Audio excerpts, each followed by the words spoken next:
con los niños y de sentirse parte de determinados grupos de pertenencia, ¿sí? Eso es lo que es normal en el adolescente, que son los duelos. Pero por otra parte, existen determinados cuadros psicopatológicos, como es el caso de la depresión, claro, que nosotros consideramos que está vinculado a estos hechos puntuales de la ruleta rusa.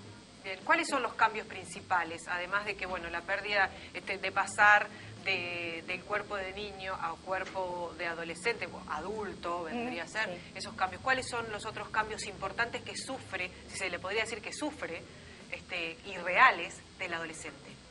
Justamente, el conflicto de la muerte y la sexualidad van a ser los conflictos principales del adolescente, de todos los adolescentes. La muerte simbólica de lo que es el cuerpo, la relación con los padres que te protegían, que te cuidaban, que estaban siempre contigo. Vos te estás emancipando, está cambiando tu cuerpo, tenés nuevos grupos de pertenencia.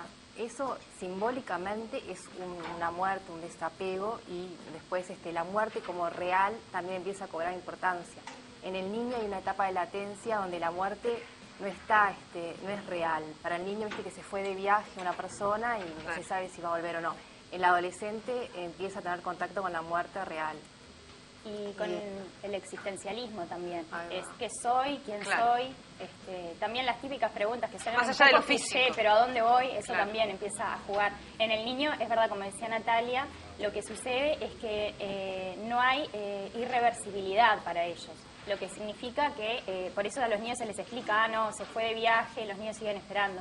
En el caso del adolescente, sí sabe que cuando existe la muerte, ya no, o sea, es irreversible. Claro. Entonces, por eso también simboliza, sigue simbolizando. Y de ahí que muchas veces la muerte aparezca como simbólica, en el sentido de que empiezan a componer canciones, poemas. También queda como en algo muy místico también, el tema de la muerte. ¿Cómo se comporta el adolescente en general, el día a día, en su casa, en la escuela, en el liceo? Comúnmente es esperable que el adolescente, justamente por estas situaciones de duelo, o sea, pueda tener un ánimo triste, cambiante, viste que un día están aburridos, pero lo lógico es que en una hora estén aburridos, en la otra hora estén exaltados, en la otra hora estén de buen humor, y lo esperable es que no saquen la energía de las actividades comunes que tienen que realizar, estudiar, hacer deporte, relacionarse con sus pares, con su familia. Tiene que tener un desarrollo normal, no puede estar en permanente conflicto. Eso es lo normal de un duelo, los cambios de humor pueden pasar. Lo que no es normal es cuando se cronifica la situación, cuando el adolescente está siempre aburrido, que nada lo moviliza, hay desciende su rendimiento escolar. Hay fugas también del hogar por más de 24 horas. O sea, tienen que... el periodo, digamos, de adolescencia se caracteriza por el pasaje al acto también. O sea, que son actos repetidos sobre una misma situación. Por ejemplo, las fugas, ¿no? Que se fugue una vez por menos de 24 horas, que lo escuchamos todos los días en el informativo. Bueno, eso puede ser, digamos, entre comillas, normal, es parte de la búsqueda constante del adolescente para formar su identidad, ¿no? Esto de oponerse, de cuestionar las cosas que ya le vienen dadas. Pero ahora, que eso perdure en el tiempo y que se fugue muchas veces, o que consuma, el consumo también es parte de ello, ya eso marca... Que una vez un adolescente se haga una borrachera y el otro día se sienta espantoso y no la repita porque no le gusta el dolor de cabeza, no le gusta sentirse mal del estómago, es esperable, está experimentando. Ahora, no es esperable que venga todos los fines de semana borracho. No. Claro. Eso está hablando de otra cosa. Una cosa son los cambios, el desafío, y otra cosa ya son cuadros patológicos, como puede ser la depresión, que siempre en el adolescente se presentan mascaradas. Estos acontecimientos concretos, por ejemplo, jugar a la ruleta rusa, por ejemplo, las picadas, tomar y salir a manejar, ¿son acontecimientos que se dan exclusivamente en algún sector socioeconómico determinado? O bueno, ¿se tiene que dar un cuadro para que esto pase? Bien, para que haya una experimentación, de repente, no, o sea, lo hace una vez y no lo hace, es una fracción de su vida, pero no es la continuidad. Cuando está repitiendo, como decía Maika, cuando repite una y otra vez estas conductas de riesgo, sí, hay una depresión de base, pero más además, probable. Disculpan, el tema del contexto no es que porque pertenezca a determinado contexto hay una mayor probabilidad de que estos actos ocurran, sino que en realidad el adolescente está inmerso en, digamos, no solo en un contexto socioeconómico, sino que también importa el contexto familiar, educativo, los grupos de pertenencia que frecuenta, o sea que todo ese tipo de elementos van a incidir a la hora de realizar determinadas prácticas. Sumado a lo que dice Natalia, de que pueda existir una depresión de base, ¿sí? Como es el caso que, bueno, los casos de ruleta rusa, sí. No porque se hayan realizado y sean cada vez más, significa que los adolescentes van a empezar a imitar o a copiar este tipo de prácticas y hacerlas. No, hay un factor de base que tiene que ver con un cuadro depresivo que lleva a utilizar este tipo de medios, digamos. El medio finalmente es el suicidio, pero digamos que lo que motiva eso es la depresión. ¿Qué piensan ellos en ese momento? Si están en esos momentos que practican estas cosas de la ruleta rusa, que no va a pasar nada, que son... Para llegar a esos extremos, vos sabés que jugando a la ruleta rusa, si hay 4 personas y una bala, jugando es probable que uno muera. Claro. O sea, están jugando a morir.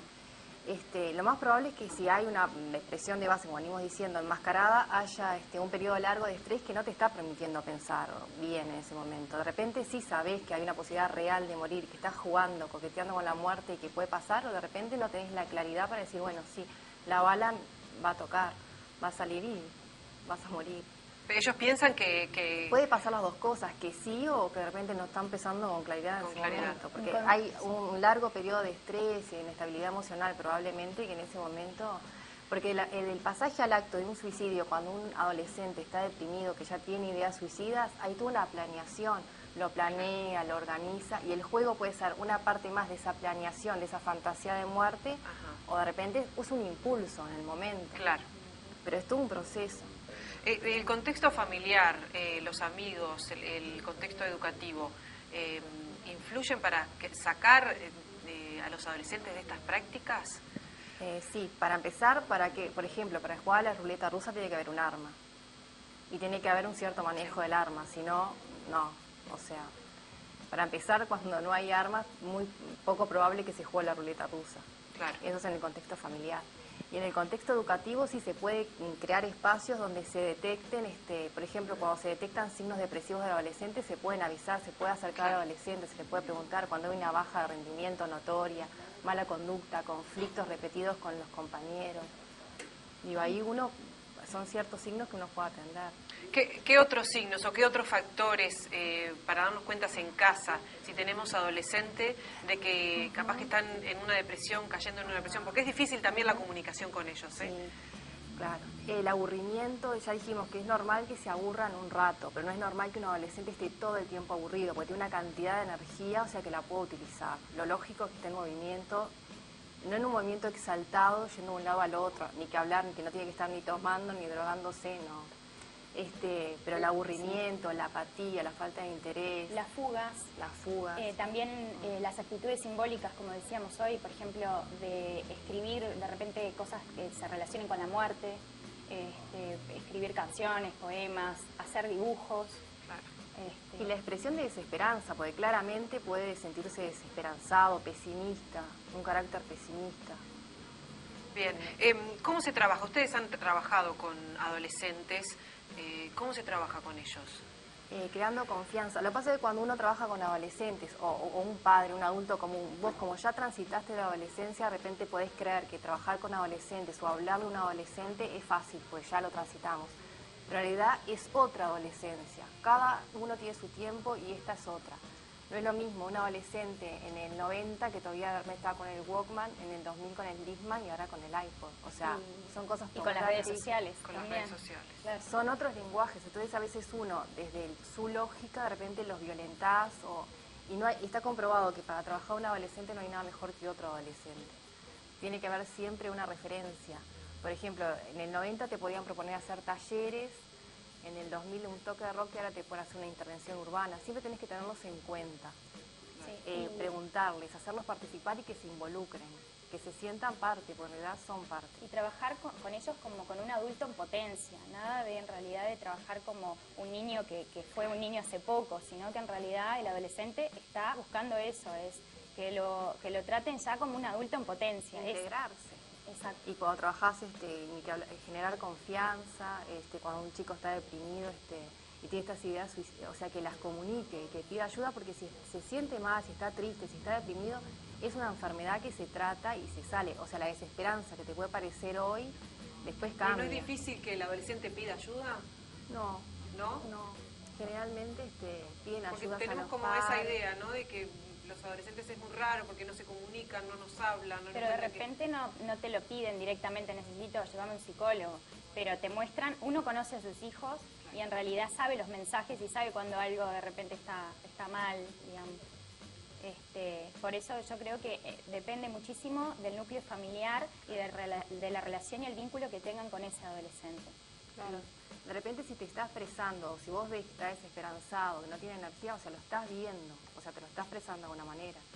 Es cierto. Tú hablabas hoy de las redes sociales, ¿cómo influyen en ello? Porque en la red social, mismo en YouTube, se cuelga todo, todos los adolescentes ahora tienen un celular con cámara, y todo lo que pasa en la escuela se cuelga enseguida, y bueno, son prácticas a veces que son fatales. La diferencia, bueno, en realidad lo que sucede con lo que pasaba antes es que también había violencia en el contexto educativo y en realidad lo que pasa hoy en día es que eso se publica y todo el mundo tiene acceso a eso.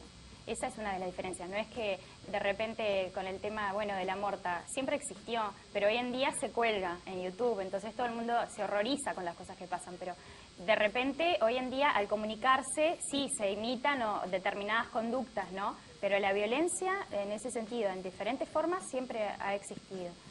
¿No es que ahora haya más?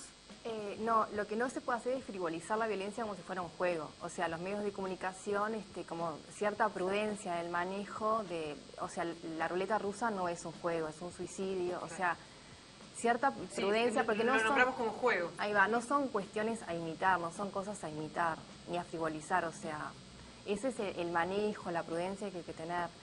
Pero después, en cuanto a la difusión, si se difunde más, pues claro, uno va con su cámara móvil y la emoción también, pero a una persona saludable, obviamente que una golpiza no le va a producir placer mirarlo, ni va a tener ganas de imitarlo.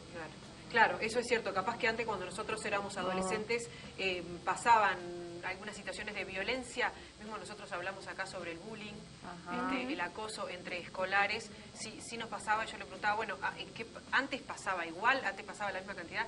¿Y ahora, o ahora pasa más? ¿O lo vemos más? Lo vemos Se más, de repente más. tiene más visibilidad y más, nosotros tenemos más códigos para descifrar esas cosas. De repente antes, cuando nosotros íbamos a la escuela, al colegio, también pasaba que el gordito, digo, siempre. Estigmatizaciones siempre han existido. Pero de repente no existía la visibilidad y la forma de codificar que eso no es prejuicio, es estigma. Claro. Maika y Natalia, licenciadas en Psicología, muchísimas gracias por estar hoy aquí en La Noticia y su Contexto. Luego de la tanda seguimos con más Nick en vivo hasta las 11.